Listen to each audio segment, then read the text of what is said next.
صباحك خير وسعادة. الحب مش دايما يا صديقي بيكون بين اتنين.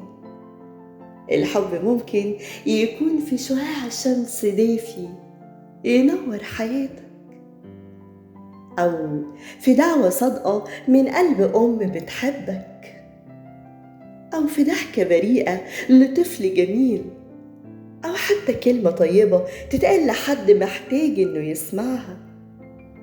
أما الأمل فهو النور اللي بيخلينا نكمل حتى لو الأيام صعبة والأحلام بعيدة. طالما في عندك أمل ولو نقطة أمل صغيرة، فهي مع الأيام هتكبر يوم بعد يوم لحد ما تلاقي طريقك منور قدامك. أما عن السلام النفسي فده الهدية اللي انت بتديها لنفسك كل يوم الصبح، لما بتقرر وتختار إنك تسامح، وتختار إنك تكون هادي وتقول لنفسك أنا أستحق الراحة والسلام. خليك دايما فاكر إن الحب بيحيي، والأمل بيحرك، والسلام النفسي بيجمل حياتك.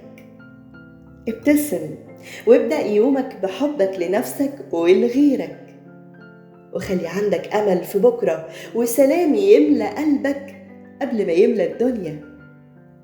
صباحك أمل وحب وسلام، وبس كده. سلام.